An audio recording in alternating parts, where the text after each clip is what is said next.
tell you that we've been working very hard on getting AmigaOS 4.1 to work on the both on the SAM 460, of course the AmigaOne X1000. Combined with the fact that there is now a lot, well, at least two pieces of modern hardware available, this has made us aware of some things that we were already aware of, but that we didn't had an urgent need to deal with. The fact that we needed and we need upgraded graphics cards drivers, because until now we've been stuck with HEP or PCI-based graphics cards. Obviously, the new systems will offer PCI Express graphics cards, which have an enormous amount of throughput in data-wise, and can also do things that you can only dream of with a Radeon 200. So a lot of work has gone into that area by Hans de Ruyter. He was a very valued developer, I believe he's in New Zealand. And well, I'm taking my hat off to him. He's done a lot of work also on MiniGL, the OpenGL implementation.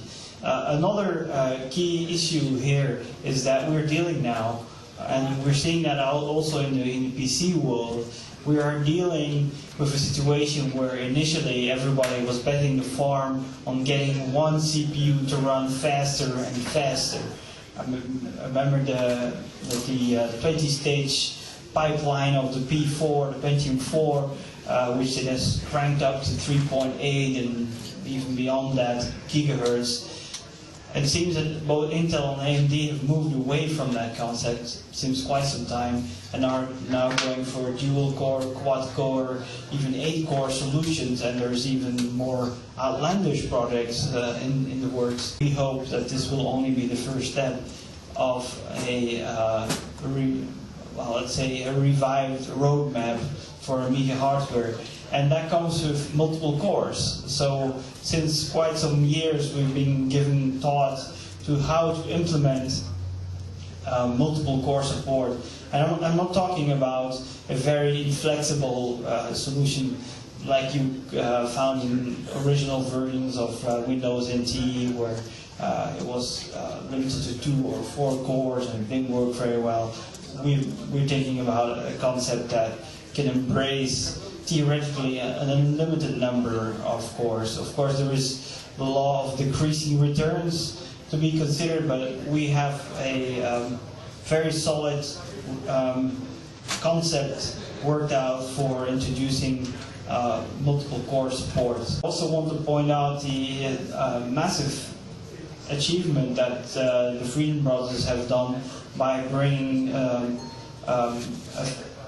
a very decent alpha version of Timberwolf, a Firefox port, to the Amiga platform after the Mozilla bounty hung around for, what, 9 years without somebody producing anything workable. These guys actually produced something that you can browse with, and we're hoping to finalize that, and that we'll be back at the top of the browser technology with the latest version. Probably, most likely, we'll use 4.0 code base. Because what good is it to reintroduce a powerful Amiga when you do not have drivers for powerful graphics cards, when you do not have drivers for powerful serial ATA controllers and so forth. So all of that have been key areas for development to extract the maximum value out of this hardware on the one hand, and secondly, people have become accustomed to a browser being part of the operating system thanks to Microsoft and the effective way in which they killed off Netscape in this manner, which cost them $500 million in the end, but that was well worth it, I guess. But in any way, so we believe that bringing Firefox, bringing Timberwolf to the platform is key to attracting back former users and also attracting current users, because let's face it, we all use the internet on a daily basis, and we want we want to be rid of these limitations imposed on us by the current crop of legacy Amiga browsers. As good and valiant as they might have been in their time, and they're still quite good for many purposes, they simply cannot compete with a project like Mozilla Firefox 4.0. Update 1 and 2 of OS 4.1 are absolutely required to be even being able to port a very complex project like Firefox to the Amiga. It requires special capability that up to that point AmigaOS simply didn't provide. So we have been keeping our eye very much on what's out there in terms of open source projects that require a certain infrastructure in terms of memory management, in terms of dynamically linking libraries, in terms of what you can do now these days with the Amiga user interface, which has tricks like compositing, which means you do not, I'll better let one of the friends explain it, but the way I understand it, compositing makes it possible to produce flicker-free displays in one go, and without that technology there, we simply do not have a chance to come up with any sophisticated user interface or anything that Firefox and other complex applications use. Java used to be pretty high on my list of priorities as well. And I just read the other day, just recently, that Steve Jobs himself agreed Java to be deprecated on the Mac OS X platform. Much to the demise of most Java developers, but there you go. Java apparently has been killed off on the Macintosh. I think that was somewhat of a more radical and typically Jobsian decision that was taken there, but that's the reality. So, but we're still keeping a key eye out on Java, and all of this ties together. We need all that underlying technology in place, which you see the eye candy, and a lot of people have said, unfortunately have said, that 4.1 was nothing more than a bit of eye candy, you know, transparent windows and transparent docks and all kinds of nonsense like that. It is eye candy, but you're seeing 5% of the work, and 95% of the work was under the hood. And there's a lot of improvements that were necessary, absolutely required, to even think about something like an industry standard application like Firefox to be ported to the Amiga OS. So our goal is, and hopefully with a revived user base, we will be able to accelerate development and catch up in certain key areas that are of concern. Any questions? What are at a high level, what are the next steps to getting this to viable, where I can buy it? Ben, you want to answer that one? Yeah, it's passing the buck, as they call it. The next step, well, first of all, as Trevor pointed out, we have the Revision 2 boards, which is ready to go into production. It cures a number of minor issues, going from extremely minor cosmetic issues to some more fundamental issues. Nothing which would preclude it from working, because as you can see, it does work. We'll roll that out to a number of beta testers to make absolutely sure, to qualify beta testers. Obviously, we've been setting up this program and it's been going very well. Many of you here have, I believe, contributed to that program, and hopefully we can accommodate all of you. And the idea is to get some feedback again from the market on the Revision 2. As you may recall from the AmigaOne, we had some nasty surprises. The hardware was rolled out a bit too soon. Actually, AmigaOS 4 wasn't even running on the thing when the hardware was rolled out. We're not going to make that same mistake twice. At least I'm not. Trevor wasn't involved, luckily, so he can't take the blame for that.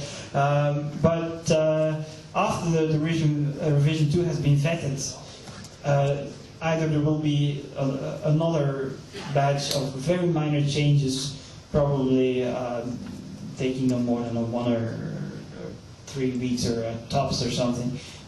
Most likely there won't be any need for any further revisions, and then in principle mass production should be possible. So and it will ship. And as Trevor pointed out, the time frame has slipped with circumstances beyond our control, some circumstances within our control, but beyond our means.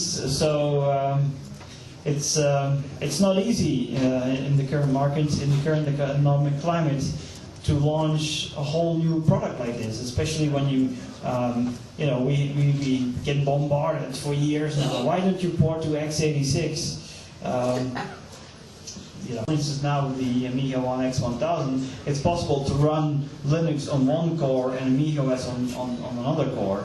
That's perfectly possible. These two cores are fully partitionable. So. About what the schedule looks like at this point, insofar as when you expect to release hardware to beta testers, how long that test program is going to last, and when your retail version might be able to. I won't say how long is a piece of string. The plan is to build 5 units, to all the parts for all the beta testers, but to build 5 units and test them to make sure there are no last minute surprises with the hardware. There shouldn't be, but we are doing a couple of track changes, and we want to make, the hardware engineers want to make sure there are no problems that we introduce into that design, which is then copied to the rest of the beta test boards. So that will introduce some delay, but we're hoping those boards will be with us at the end of the year, and we don't expect any problems. But if we have problems, there will be delays. But we don't expect problems, and then the remaining beta test boards will be built up.